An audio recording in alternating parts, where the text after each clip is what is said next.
Cancer. Let's just say the word.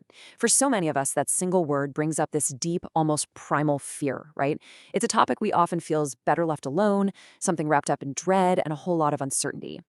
And you hear this sentiment everywhere. The story we've been telling ourselves for generations is that a cancer diagnosis is just it, an automatic, uncontrollable death sentence. It feels like this random, terrifying lottery ticket that nobody, absolutely nobody, wants to win. But is that really the whole story? Is it truly just a roll of the dice? Or have we been focusing on all the wrong parts of the narrative? Okay, let's really dive into this. Because the reality, well, it's far more empowering than you might think. To get a handle on the fear, we first have to understand what we're actually up against. And that starts with knowing what cancer is, and maybe more importantly, where it really comes from. And trust me, some of the answers are probably going to surprise you. So here's the most important thing to get. Cancer isn't some foreign invader, like a virus or bacteria. It starts with our own cells. You can think of your body as this incredibly well-run system where every single cell has an expiration date. Well, cancer cells are basically the rebels that have forgotten how to die. They just ignore all the rules and signals and keep dividing and dividing, creating this chaotic, out-of-control growth. And this is where the whole idea of fate gets completely flipped on its head. We often blame our genes, right? Thinking it's all baked into our DNA.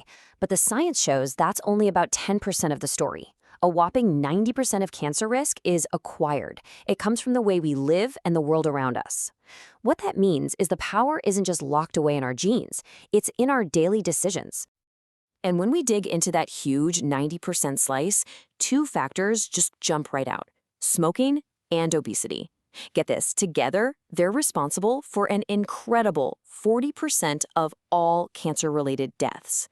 That's almost half of all fatalities coming from just two lifestyle factors that are largely within our control. Which brings us to one of the biggest myths out there, the idea that stress on its own causes cancer. Scientifically, there's just no proof of that. But stress can play a role. Think of it like a catalyst. It might speed up the growth of a tumor that's already there. But what's even more common is that chronic stress leads us to cope in unhealthy ways, reaching for a cigarette, overeating, which, you guessed it, brings us right back to those two major risk factors. So, if 90% of our risk is acquired, that means we have a huge opportunity to fight back. This isn't a story about being helpless. It's a story about empowerment. So let's talk about what an actual, actionable plan looks like. 70%. Just let that number sink in. That's how much you can slash your personal risk of getting cancer just by making different lifestyle choices. That completely changes the game, right? It turns cancer from a game of random chance into a condition that is, to a very large degree, preventable. So what does this amazing 70% reduction plan look like? It's not about becoming a super athlete overnight. It's actually 4 pretty simple, totally achievable steps. First, maintain a healthy weight. Second, get some regular physical activity, and hey, even just walking every day totally counts. Third, don't smoke and try to limit alcohol. And finally, just take care of your body, treat any chronic infections, and be smart about sun exposure. That's it. And just to be crystal clear, this isn't just some nice idea or a bunch of guesswork. This is the scientifically proven model for getting your risk as low as it can possibly be. It's basically the blueprint for giving yourself the best odds of avoiding this disease entirely. Okay, but prevention is only half the battle. There is an even more powerful weapon in our arsenal, one that can make all the difference, even if cancer does start to develop. And that weapon is finding it early. Now, listen closely, because this might be the single most important takeaway of this entire explainer.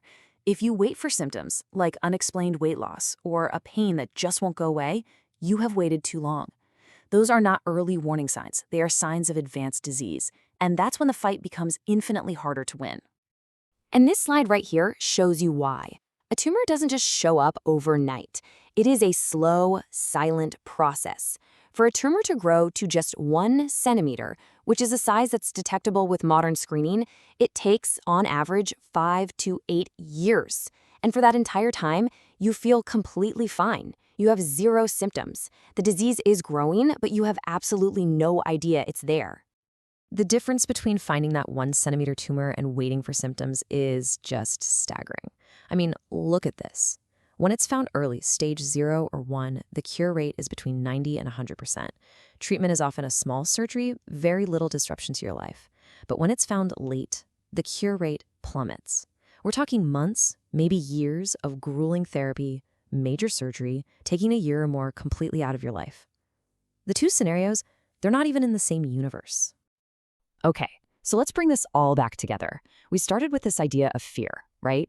This deep, paralyzing fear of cancer.